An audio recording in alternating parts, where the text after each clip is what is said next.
Hello friends, welcome to my channel Mr. Brain. Today we are explaining your topic is organization. Organization means व्यवस्था तंत्र, जो work को अलग अलग level wise work किया जाता है कंपनी में, जो सब इकट्ठा होकर वर्क को करते हैं, ऐसा ऑर्गेनाइजेशन। जैसे आप देखते हो एक छोटा बिजनेस और बड़ा बिजनेस में, ज़्यादा बड़े बिजनेस में ज़्यादा लोग रहेंगे, उसकी क्वालिटी रहेगी ज़्यादा, उसका प्रोडक्ट रहेगा, उसकी जो कंडीशन रहेगी और लेबर रहेंगे वो ज़्यादा रहेंगे, और छोटे बिजनेस में ये सब कम रहेगा।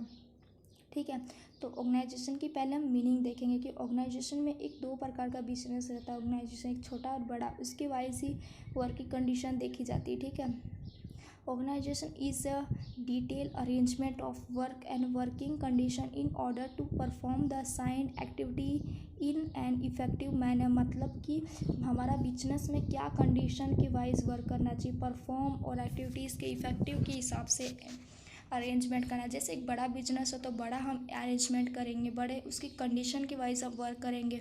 ठीक है, बड़ा बिजनेस है तो ज़्यादा सेल करना हमें, और छोटा बिजनेस है तो कम सेल करना। ठीक है फ्रेंड्स, तो ये हमारा बिजनेस की कंडीशन के वाइज मैटर करता है। आप अब देख लो मुकेश अंबानी की जो बिजनेस है वो कितना बड़ा, उसके ऊपर 600 उस पर वर्कर है काम करने वाले, तो उन जो वर्कर ज़्यादा काम करें तभी तो उसका बिजनेस प्रॉफिट कम। छोटा बिजनेस है तो छोटे बिजनेस में कम सेल करें, उतने में ही वो प्रॉफिट कमा सकता है। तो वर्क की कंडीशन के हिसाब से, उसके अरेंजमेंट के हिसाब से, उसके एक्टिविटीज़ के हिसाब से वर्क किया जाता है। ओके फ्रेंड्स, नेक्स्ट हम देखेंगे ऑर्गेनाइजेशन कितने प्रकार से मतलब होता है, उसमें क्या क्या चीज़ की ज़रूरत होती है। चाहे छोटा बिजनेस हो बड़ा बिजनेस, में ये पांचों का होना बहुत ज़रूरी होता है, तभी बिजनेस में हम प्रॉफिट कमा सकते हैं। डिवीज़न ऑफ लेबर, लेबर रहेंगे तभी वर्क कर सकते हैं। अब ज़्यादा बड़े बिजनेस में ज़्यादा लेबर रहेंगे, कम बिजनेस में चलो ज़्यादा तो नहीं, 2 3 या 5 6 तो होना बहुत ज़रूरी है। Organisation coordination, second point organisation का कोऑर्डिनेशन होना बहुत जरूरी। सभी एक साथ मिलजुल के वर्क करें तभी तो अच्छे से होगा, चाहे वो छोटा बिजनेस बड़ा बिजनेस, उसमें होना जरूरी है। ऑब्जेक्टिव, उसका क्या गोल है, जैसे क्या गोल है उसका, प्रॉफिट कमाना, तो प्रॉफिट कमाएगा तभी तो हो पाएगा ना। कम्युनिकेशन, कम्युनिकेशन सब बात करेंगे तभी तो, चाहे बड़ा बिजनेस चाहे छोटा बिजनेस, उसमें बोलना बहुत जरूरी है तभी तो वर्क होगा। उसकी रिस्पॉन्सिबिलिटी क्या है, अथॉरिटी एंड रिस्पॉन्सिबिलिटी, उसका उसकी क्या जिम्मेदारी है इस मतलब इस बिजनेस में, उसमें स्ट्रक्चर में, इस बिजनेस हमारा, तो उस बिजनेस में हमारा क्या रिस्पॉन्स है, ये हमारा होना बहुत, इन पाँचों का होना बिजनेस में बहुत ज़रूरी होता है। ओके फ्रेंड्स, मैं चाहती तो बुक के पॉइंट ले सकती थी, पर मैंने ये अलग से पॉइंट लिया, इसलिए लिया क्योंकि आप हमेशा थेरिकल सब्जेक्ट को समझ के करो। बोर्ड में क्वेश्चन हमें रट के पॉइंट को नहीं लिखना है, हमेशा पॉइंट को समझ के लिखना। अब आपने समझ लिया प्लानिंग क्या होती, तो प्लानिंग के आप मीनिंग लिख के, इंट्रोडक्शन लिख के, फिर उसके पॉइंट आप अपने मन से भी लिख सकते हो। उसमें ये ज़रूरी नहीं होता कि जो बुक के वही हमें रट के छाप देना, आपको समझ के लिखना है। नहीं तो बुक चेकर ऐसे रटे हुए क्वेश्चन ऐसे देखता, तो जब तो उसे बुक चेक करने में कोई 500 और बहुत टाइम लग जाता, वो एक कॉपी को 3 सेकंड में चेक कर देता। क्यों उस सेकंड को चेक कर देता है, क्योंकि उसे पता होता है उसमें क्या लिखा है, वो पढ़ता है ऊपर से देख लेता, उसे पता चल जाता, तभी वो कॉपी अच्छे से चेक कर देता। वो रटे हुए शब्द नहीं लिखना, हमें समझ के पढ़ना है। तो इसलिए मैंने ऑर्गेनाइजेशन की कैरेक्टरिस्टिक हमें आपको अलग तरीके से पढ़ा, जिससे आपको समझ में आए, अपने मन से भी आप लिख सकते हो अच्छे से। उसका मीनिंग और इंट्रोडक्शन आप समझ गए तो आप अपने मन से भी कैरेक्टरिस्टिक अच्छे से लिख सकते हो, बना के भी लिख सकते हो। वो ज़रूरी नहीं होता कि यहाँ पे कि पॉलिसी लिखा तो उधर पॉलिसी लिखना है। हम अपने मन से, बिजनेस आप बहुत तरीके से देखते होगे, आप जानते भी होगे, आप छोटे से दुकान में या बिजनेस में जाते होगे, आपको पता होगा, नॉलेज होगा, तो उसके साथ रिलेटेड आप लिख सकते हो। ओके फ्रेंड्स, और चलो हम अपने टॉपिक पे आ जाते हैं। All model organisation are alike, common features of organisation as Max Weber identify them, culture structure, culture of organisation and standard organisation.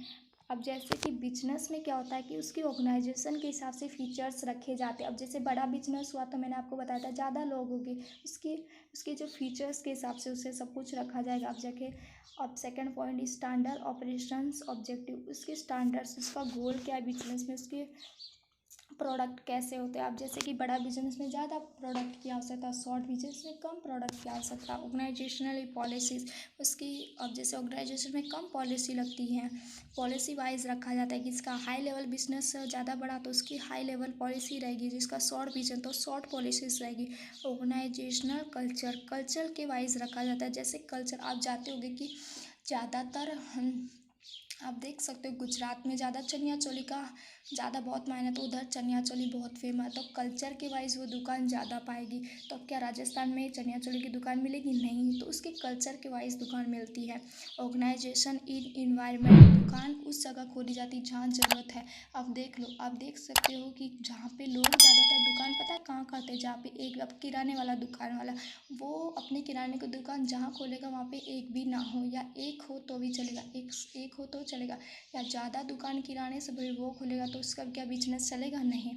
तो इस जगह खोलेगा तब वो ज़्यादा उसका प्रॉफिट कमा सकता है। तो बिजनेस दो प्रकार से भी होते हैं, पर उसमें लोग करने, जैसे आप देख सकते हो ऑर्गेनाइजेशन जिसका बड़ा होगा तो उसके बड़ ज़्यादा लोग रहेंगे। जैसे उसके पहले हम स्ट्रक्चर देखेंगे। जैसे आप देख सकते हो रेड कलर का वो वाला वो सीईओ है, और जो नीले कलर वाले वो क्या है? मैनेजमेंट है। वो जो पीछे उसके हैं जो ब्लैक कलर वो है एम्प्लॉयमेंट्स। तो बिजनेस में भी अलग अलग लेवल वाइज वर्क होते हैं। ज़्यादा बड़ा बिजनेस के ज़्यादा प्रकार के हाई लेवल लोग भी रहते हैं, लेवल वाइज लोग भी रहते हैं, क्योंकि उसी प्रकार गोल को भी अचीव कर सकते हैं। ठीक है फ्रेंड्स, पहले हम उसके इम्पोर्टेंस देखेंगे, ऑर्गेनाइजेशन का क्या इम्पोर्टेंस रहता है। पहला देखेंगे जैसे कि पहला देखेंगे कि देखो जैसे कि फैसिलिटी ऑफ एडमिनिस्ट्रेशन, फैसिलिटी होना बहुत ज़रूरी होता है। जैसे आप देखते हो बिजनेस में फैसिलिटी ही नहीं होगी, आप जैसे आप जाते हो कुछ सामान खरीदने और वो सामान आपको उस अच्छे ढंग से ना ही मिला तो क्या बिजनेस में वो बिजनेस अच्छे से चल पाएगा? नहीं। Second point, encourage growth and diversification मतलब कि इनकरेज मतलब जो वो बिजनेस अच्छे से बार बार उसका प्रॉफिट, आप जैसे आप कोई बिजनेस में हमेशा कोई भी दुकान में जाता हो तो वो दुकानदार अच्छे से ज़्यादा प्रॉफिट कमा रहा, हमेशा उसमें ज़्यादा लोग आते हैं, आप उसी जगह ज़्यादा पसंद करोगे। क्यों? उसका ग्रोथ हो रहा है उसी जगह, क्योंकि वो सामान अच्छा बेच अच्छी क्वालिटी रख रहा है, आप उसी के पास जाना पसंद करोगे ना friends. And third point, in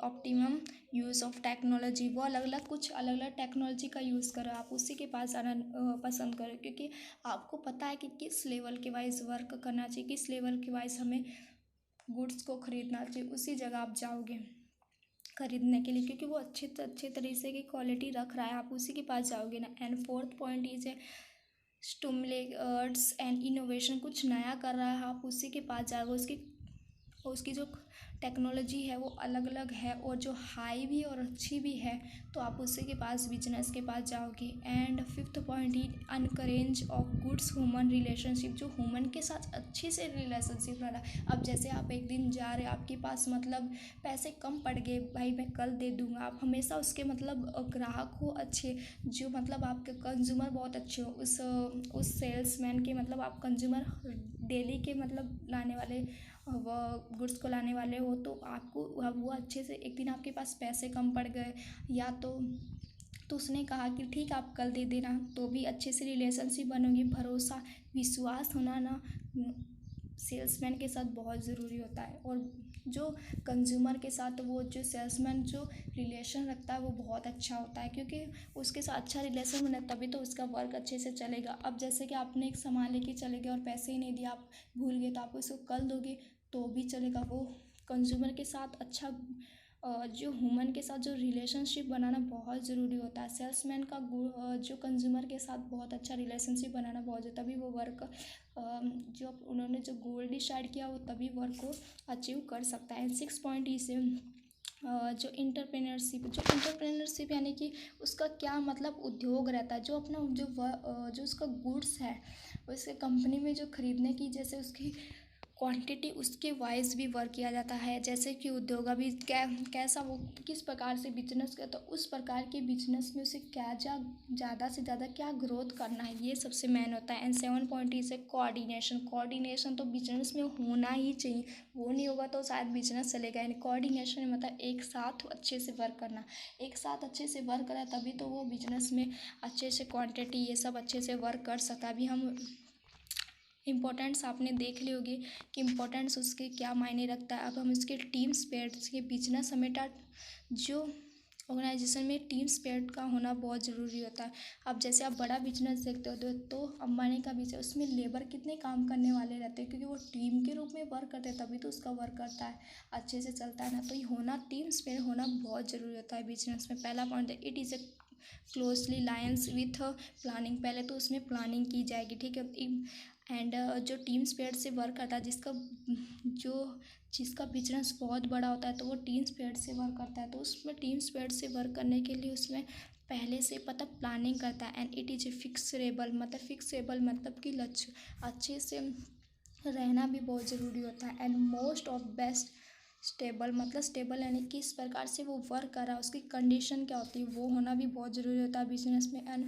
and फिर fourth point is a provisional of supervise and control. मतलब वो किस प्रकार वर्क कर रहा है अपने जैसे मैंने आपको कहा कि आप किसी बिजनेस में मैनेजमेंट, तो आप बिजनेस को कैसे कंट्रोल कर रहे हो, उसकी वजह से आपको गोल को अचीव कर सकते हैं। And fifth point is importance of human element, जो ह्यूमन का बिजनेस में होना क्यों ज़रूरी होता है। And six point is requires and creative thinking, उसका जो थिंक क्या, अब जैसे आप अच्छा सोचोगे, अच्छा बोलोगे, अच्छे से आप वर्क करोगे तभी तो अगले से जो बिजनेस के जो मालिक उसको पता चल जाएगा कि आप अच्छे से वर्क कर रहे हो, तभी तो आपका बिजनेस अच्छा चलेगा, ठीक है फ्रेंड्स। आपकी थिंकिंग होना बहुत ज़रूरी होता है। And it is a cooperative activities, मैंने कह ही दिया कोऑपरेटिव का तो होना ज़रूरी होता है। कोऑपरेटिव यानी कि बिजनेस भी कोऑपरेटिव कैसे अलग अलग एक्टिविटीज़ होती है। अब जैसे बिजनेस में अलग अलग अच्छे से वर्क कर रहे हैं उसको बोनस मिल रहा है, ये एक्टिविटीज़ होती है। इसकी प्रकार से जैसे उसे मोटिवेट किया जाता है बिजनेस में,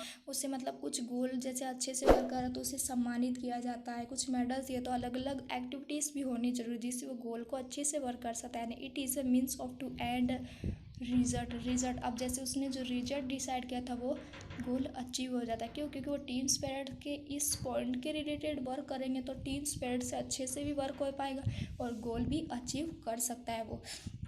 एंड आप हमेशा बिजनेस देखते हो, कोई बड़ा बिजनेस देखते हो तो उसमें बड़े बड़े बिजनेस में अलग अलग लेवल वाइज, अब जैसे आप स्कूल के स्टूडेंट हो तो स्कूल में पहले क्या आएगा, पहले तो आएंगे हमारे पहले तो एमडी, फिर प्रिंसिपल, फिर टीचर्स और फिर स्टूडेंट। उसके बाद बिजनेस में भी ऐसा ही होता है कि ऑर्गेनाइजेशन में पहले तो जनरल मैनेजर, फिर finance and human resource, and फिर उसके लेवल अलग अलग लेवल पे रहते हैं। कोई मार्केट के प्रोडक्ट मार्केटिंग के एंड ऑपरेशंस के, एंड फिर रहेगा रिसोर्स डेवलपमेंट, अलग अलग लेवल वाइज ऐसे अलग। ये तो मैंने एग्जांपल के थ्रू समझाया कि ऑर्गेनाइजेशन में अलग अलग स्ट्रक्चर रहते हैं। पहले तो एमडी रहेगा, फिर उसके मतलब सीईओ रहेंगे, फिर उसके मैनेजमेंट रहेंगे, मैनेजमेंट के साथ एम्प्लॉयमेंट्स। तो ऐसे ही बड़ा बिजनेस में ज़्यादा लोग रहते हैं जिससे बिजनेस बना रह सकता है, ठीक है। ऑर्गेनाइजेशन में दो प्रकार के होते हैं, एक तो फॉर्मल ऑर्गेनाइजेशन रहता है and informal organisation. Formal organisation में तो जो बिजनेस के अकॉर्डिंग हो, जैसे कि आप अपने काम क्या कर रहे हो, आप बिजनेस में, जैसे आप बिजनेस में काम कर रहे हो तो वो बिजनेस के रिलेटेड होगा। और फॉर्मल ऑर्गेनाइजेशन, जो इनफॉर्मल ऑर्गेनाइजेशन होगा वो मतलब आपके घर के रिलेटिव, आपके घर के रिलेटिव, आपके भाई चाचा, उनके साथ आपका क्या रिलेटिव है, जैसे आपके कज़िन के साथ आपका क्या रिलेशन है, उनका अलग से ऑर्गेनाइजेशन रहता है। ऑर्गेनाइजेशन कैसा कि आपके भाई चाचा फूआ आपके साथ उनका क्या रिलेशन है, वो तो इनफॉर्मल ऑर्गेनाइजेशन हुआ। और फॉर्मल ऑर्गेनाइजेशन क्या हुआ, जो आपके बिजनेस के रिलेटेड हो, और इनफॉर्मल यानी आपके जो घर के रिलेटिव हो। ओके फ्रेंड, बिजनेस में मतलब बहुत ज़्यादा यही लेवल पे वाइज वर्क करते हैं, ठीक है।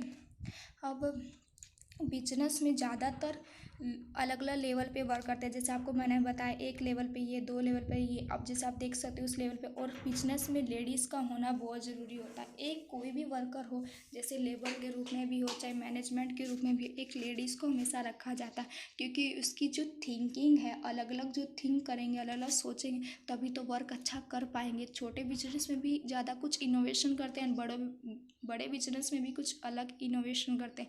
ओके फ्रेंड, ज़्यादातर बोर्ड में क्वेश्चन ऑर्गेनाइजेशन से भी पूछा जाता है, उसके कैरेक्टरिस्टिक आ सकते हैं, उसकी जो टीम स्पिरिट वो भी आ सकती है।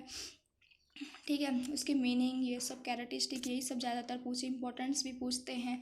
ठीक है, आपको कुछ क्वेरी हो या डाउट हो तो आप कमेंट बॉक्स पे में लिख के मुझसे पूछ सकते हो। एंड ये वीडियोस को प्लीज़ शेयर कीजिएगा, जिससे आपके फ्रेंड्स भी बोर्ड में अच्छे मार्क्स अचीव कर सकते हैं। आपको मैं एक दिन मैंने एग्ज़ाम दी थी, उसके बोर्ड के पेपर्स में आपको बताऊंगी, जिससे आप उस क्वेश्चन को आप सोल्व कर सकते हो, जिससे बोर्ड में अच्छे मार्क्स अचीव कर सकते हो। ओके फ्रेंड्स, और प्लीज़ सब्सक्राइब कीजिएगा मुझे, और ये वीडियो को प्लीज़ शेयर कीजिएगा। कोई क्वेरी हो तो प्लीज़ आप कमेंट बॉक्स में लिख कर मुझे पूछ सकते हो। Okay friends, bye friends.